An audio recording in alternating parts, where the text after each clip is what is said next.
Oke, Assalamualaikum warahmatullahi wabarakatuh. Halo Sobat Sanders, berikut kabar stay safe and stay healthy ya. Jangan lupa terapkan pola hidup sehat dan lakukan protokol kesehatan. Oke, melanjutkan pembahasan bab 2 di video sebelumnya. Kali ini saya akan mengajak kalian untuk mengelompokkan makhluk hidup yang begitu banyaknya dengan sebuah sistem yang sederhana. Sistem seperti apa ya kira-kira? Yuk kita belajar sama-sama. Nih, coba diamati ya. Sensei ada beberapa contoh hewan. Ada kambing, serigala, ayam, elang, kelelawar, hiu, paus, ikan pari, ikan badut, ada kucing, leopard, anjing, harimau, dan hiena. Pertanyaannya adalah, dapatkah kamu mengelompokkan hewan tersebut berdasarkan persamaan yang mereka miliki? Oke, sebelum mengelompokkan, kita harus tahu dulu ngapain sih manfaat kita untuk belajar mengelompokkan makhluk hidup ini. Ya, oke, yang pertama, sini mempermudah dalam mengenali, membandingkan, dan mempelajari makhluk hidup. Kita tahu kucing sifatnya struktur tubuhnya seperti itu, harimau seperti itu. Nah, kelihatannya mirip tapi kan bisa dibandingkan ya, bisa ditemukan perbedaannya. Setelah dikenali, dibandingkan, kemudian kita bisa mempelajari makhluk hidup tersebut. Oke, kemudian, nah di sini ada singa, harimau, leopard, jaguar, panther, terus ada kucing ya, kucing liar, kucing ya berbagai jenis kucing. Nah, di sini kan terlihatnya mirip ya. Nah, ketika kita sudah tahu kekerabatan makhluk hidup, nah ini fungsinya kayak misal kita tahu kita kerabatnya sama siapa sih. Kalau misal ada terjadi sesuatu pada diri kita, misal kita butuh donor darah atau butuh transplantasi organ, pasti yang pertama kali ditanyakan adalah kerabatnya siapa. Nah, seperti itu juga untuk kekerabatan ini. Next, nah ini lanjutannya. Kalau sudah tahu kekerabatannya, nih kayak misal itik, entok. Nah, di sini bisa disilangkan untuk menghasilkan ini apa ya namanya? Ada yang bilang tongki, ada yang bilang bebek TikTok ya, dari itik sama entok jadi TikTok gitu. Nah, di sini disilangkan tuh kenapa? Jadi setiap gen itu punya bibit unggulnya masing-masing. Contoh, si itik. Itik ini dia bertelur banyak sekali dalam satu waktu, tapi telurnya tidak bisa dia arami.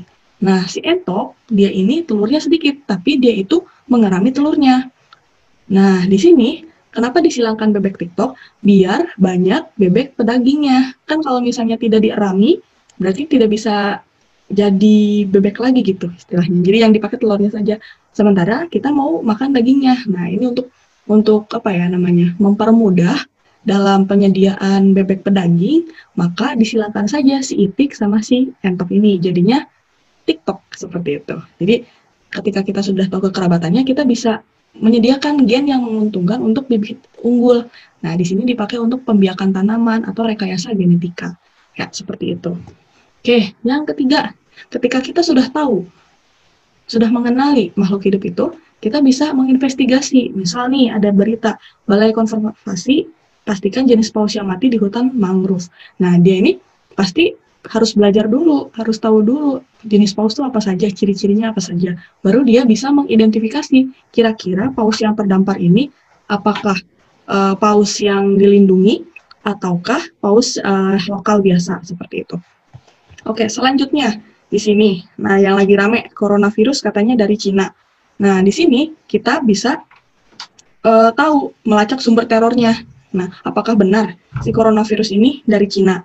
Atau misal ada teror yang lain, misal dikasih bakteri antraks ya. Nah, kita dilempari surat kaleng isinya bakteri antraks. Nah, kita pengen tahu bakteri antraks itu siapa yang lempar? Apakah dari Amerika? Apakah dari Eropa? Atau dari Asia? Nah, ini ketika kita sudah mempelajari kekerabatan dari makhluk hidup, kita bisa tahu sumber teror tersebut dari mana, siapa yang mengirimnya. Oke, keren kan? Dari hal yang sederhana kita bisa manfaatkan untuk kehidupan kita sehari-hari seperti itu. Oke, selanjutnya. Nah, ini 14 hewan yang tadi Sensei sebutkan. Nah, pertanyaannya, dari hewan-hewan tersebut, bisakah kamu menentukan hewan mana yang berkerabat dekat hingga yang berjauhan? Misal, ikan pari sama ikan badut kayaknya mirip, dia sama-sama bisa berenang di air. Oke, jadi satu kelompok. Kucing tadi mukanya mirip sama harimau sama leopard, jadi satu kelompok seperti itu. Nah, coba kamu tentukan hewan mana yang saling berkerabat dekat dan mana yang saling berkerabat jauh. Oke, itu tugas kamu ya. Kemudian, nah, itu baru 14 hewan saja loh. Padahal di bumi itu diperkirakan ada sekitar 5,3 juta sampai 1 triliun spesies loh. Jadi bagaimana ya sistem yang sederhana yang bisa mengelompokkan sebanyak itu spesies yang ada di bumi hingga semuanya bisa dikenali. Nah, itu yang akan kita pelajari hari ini. Oke, next. Nah, pertanyaannya bagaimana sih cara saintis mengelompokkan makhluk hidup yang sangat banyak tersebut? Oke, ini ada namanya sistem Linnaeus. Ya, sistem Linnaeus. Nah, ini mengelompokkan berdasarkan persamaan ciri. Ciri-ciri apa yang bisa diamati? Jadi struktur tubuh luar, ukuran makhluk hidupnya, warnanya, cara memperoleh makanan, seperti itu. Nah, ini contohnya nih. Ada apa ya? Panthera pardus ini tuh jaguar ya sepertinya. Kan ada jaguar, ada leopard. Nah, yang bedanya itu si total-totalnya ini nanti kalau kalian bisa browsing. Nah, di sini misal kita ambil satu hewan. Satu hewan ya. Nah, di sini satu spesies. Yang paling kecil tuh namanya spesies. Nah, si spesies ini kira-kira miripnya sama siapa aja sih? Misal sama kucing, sama harimau, sama singa, misalnya seperti itu. Nah, setelah itu spesies-spesies yang sama penampakannya dimasukkan ke genus yang sama. Oh, kalau misalnya si harimau Panthera tigris misal, terus si singa itu Panthera leo. Nah, itu masukin tuh ke genus yang sama, genusnya namanya Panthera. Terus tadi ada kucing. Nah, kucing itu kan namanya Felis domesticus ya. Berarti bukan Panthera nih. Nah, bisa jadi mukanya itu sama-sama mirip. Masukin aja ke genus yang sama ya. Genus yang sama, berbagai genus. Nah, genus ini masuk ke famili. Famili. Berarti ada Felis ya, nanti familinya ada yang Panthera, ada yang Felis, ada yang Canis misal seperti itu.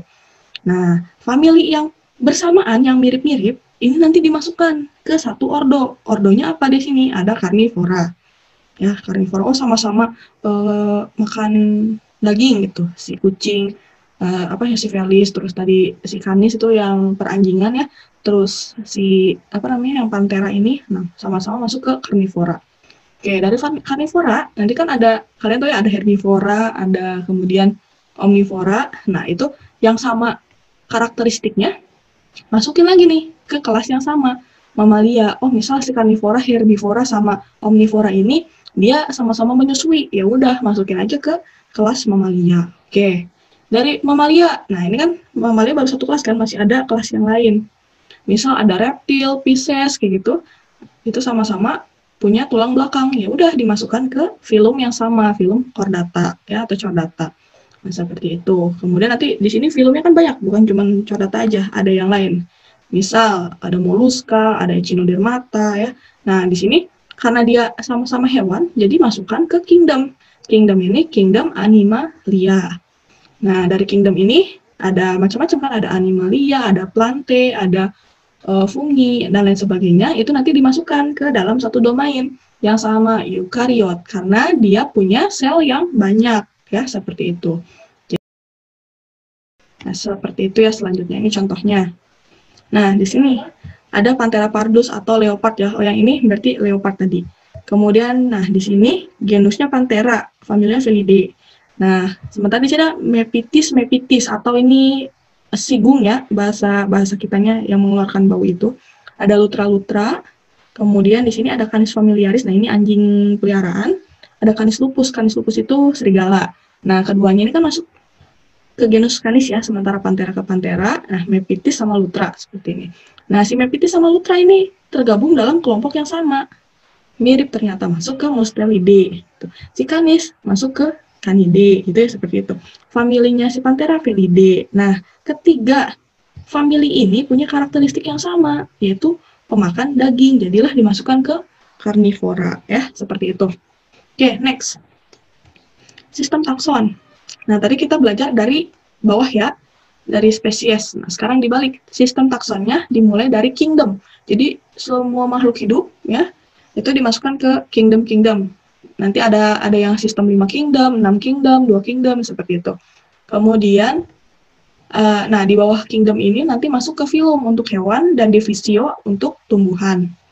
Nanti dipecah lagi. Sudah itu dibagi lagi nanti kelasnya, kelas mana.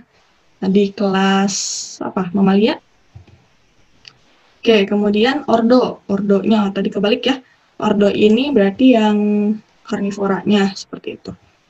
Kemudian familia, keluarga. Habis itu genus, spesies. Nah, ini kita pengen tahu kan tadi seberapa dekat kerabatannya. Lihat, paling banyak yang mana persamaannya antara satu dan yang lainnya. Kan kayak di manusia aja. Misal, semakin banyak miripnya, oh ternyata dia adik saya, seperti itu. Atau dia kakak saya.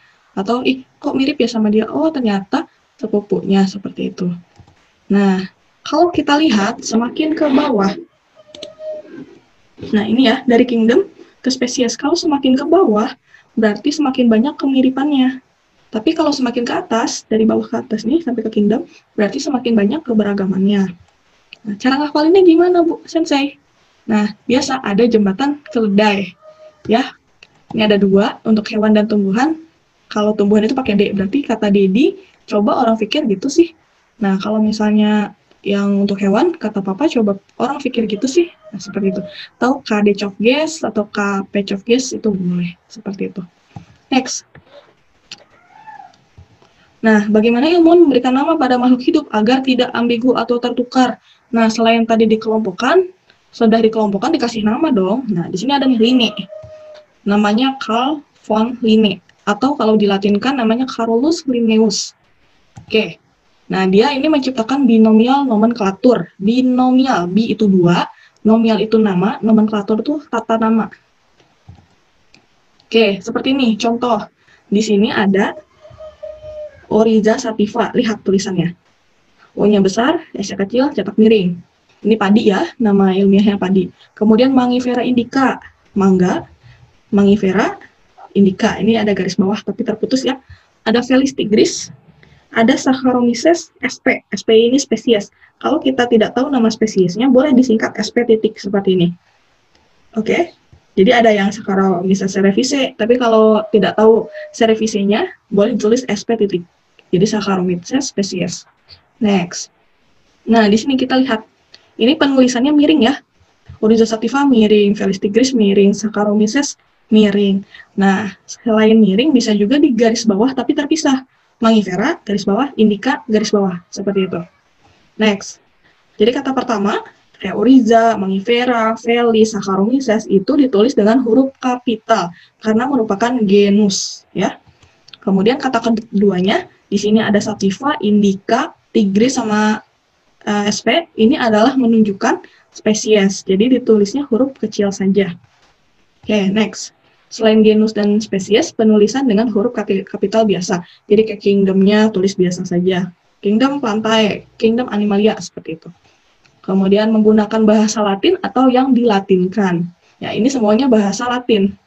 Nama Carolus Linnaeus juga ini nama aslinya yang dilatinkan. Gitu.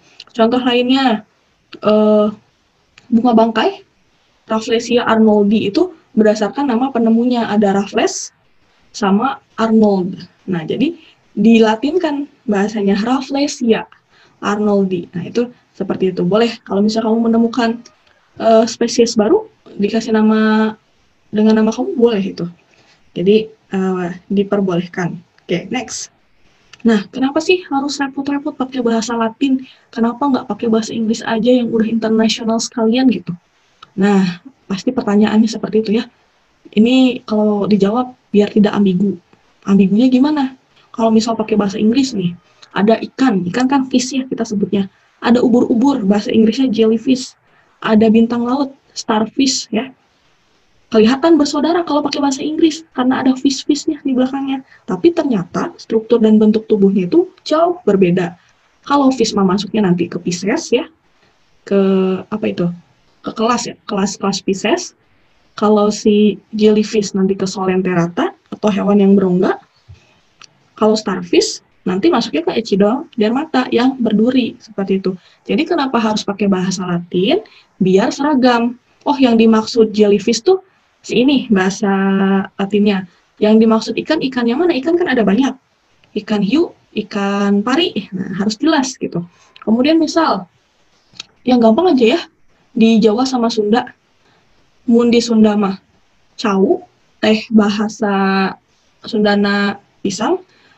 Kalau di Jawa mah gedang. Nah, kebalik. Kalau misalnya di Sunda, gedang teh lain lain pisang, tapi pepaya. Nah, kan itu dari kata gedang aja udah banyak perdebatan ya. Yang satu nanti ngasihnya pisang, yang satu ngasihnya pepaya. Kan nanti bingung seperti itu. Jadi biar tidak ambigu, mau di Inggris, mau di Cina, mau di Amerika, mau di Indonesia, kita bahas Oryza sativa, bahas padi, ya udah bahasnya Oryza sativa, nama latinnya, nama yang umum agar tidak tertukar antara satu dan yang lainnya. Oke? Next. Nah, ini contoh takson di makhluk hidup. Ibu punya kucing, ada anjing, ada padi, ada mangga. Nah, ini bisa dilihat. Kucing sama anjing sama-sama kingdomnya Animalia. Filmnya sama-sama chordata, dia punya tulang belakang. Kelasnya ya, ini kelasnya mamalia, sama-sama mamalia. Nanti kelas itu ada Pisces ya, ada reptil, amfibi, dan lain sebagainya. Ordonya di sini karnivora, sama-sama makan daging. Nah, mereka berbeda ketika di family. Familinya, kalau yang si kucing ini Felidae atau kucing-kucingan. Ya, keluarga kucing. Kalau si anjing ini keluarga Canidae. Canidae ini keluarga anjing ya. Kemudian genusnya di sini kalau si kucing Felis, kalau si anjing Canis ya. Nih, ciri family itu ada AE-nya, Felidae, Canidae, Poaceae, Anacardiaceae gitu. Itu tanda family. Kalau genus tuh biasanya ada isinya belakangnya. Felis, Canis seperti itu. Biasanya. Nah, di sini berbeda mulai dari family. Nah, ke bawahnya seperti ini. Ini Felis domesticus, kucing rumahan. Ini Canis familiaris, ini anjing yang biasa kita biasa orang rawat seperti itu. Kemudian ini ada padi sama mangga. Kita lihat. Sama-sama plantae. Tumbuhan itu masuknya ke plantae ya. Kemudian filmnya Magnoliophyta. Magnoliophyta ini dia tumbuhan yang berbiji tertutup. Ya, spermatophyta bijinya tertutup, atau angiospermae itu nama latinnya Magnoliophyta. Nah, di sini kelasnya berbeda. Kalau di kelas yang Paditoliliopsida atau monokotil ya bahasa kitanya, kalau di si mangga ini Magnoliopsida, ini yang dikotil. Ordonya ketika kelas berbeda berarti ke bawahnya sudah berbeda. Di sini ordonya Poales, mangga ini Sapindales. Nah, familinya Poaceae, Anacardiaceae. Genusnya Oryza, yang ini Mangifera. Nah, ini Oryza sativa, yang ini Mangifera indica. Ini contoh ya. Oke, seperti itu. Jadi nanti kamu akan membuat takson dari 14 makhluk hidup yang tadi saya sebutkan di awal ya. Itu tugas kamu. Kemudian, nah, bagaimana sih cara membantu untuk mengenali kelompok makhluk hidup? Misal nih, kita menemukan satu hewan yang asing, yang aneh gitu. Nah, apakah itu sudah masuk udah ada nama spesiesnya? Nah, itu kita butuh namanya kunci determinasi atau kunci dikotomi. Nah, kita spesifikasikan dulu, dilihat karakteristiknya. Kalau dia bertulang belakang atau tidak. Kalau tidak bertulang belakang, oh ini ujungnya nomor 2. Ke nomor 2 baca. Ke nomor 2. Permukaan tubuh terdapat pori-pori, kalau misal iya, berarti porifera. Kalau misalnya tidak, berarti lari ke nomor 3 ya, seperti ini. Set, nomor 3. Dia tubuhnya lunak atau tidak. Kalau lunak pilih 4, kalau misal tidak lunak pilihnya 6. Nah, 6, lari ke 46. Nah, kalau misal tadi lunak, dilindungi cangkang enggak? Kalau dilindungi cangkang, namanya moluska, masuk kelompoknya. Kalau tidak dilindungi cangkang, masuknya ke yang 5. Nah, di 5 ini dilihat lagi. Jadi seperti itu seterusnya. Dilihat ciri-cirinya. Kalau misal ciri-cirinya iya, baca belakangnya. Entah itu angka atau udah tulisan. Kalau misalnya masih angka, berarti masih berlanjut identifikasinya. Kalau sudah berakhir, berarti diakhiri dengan nama. Ya, seperti ini. Ada porifera, moluska, tropoda, vermes. Vermes itu cacing ya. Echinodermata, hewan berduri. Salenterata, hewan yang punya rongga. Kemudian Pisces. Pisces ini ikan, mamalia, hewan menyusui. Amfibi, ya amfibi hewan yang hidup di 2 alam. Aves, burung. Reptilia, reptil. Oke, itu saja untuk video kali ini. Nantikan video selanjutnya. Jangan lupa di like, komen, dan subscribe. See you guys!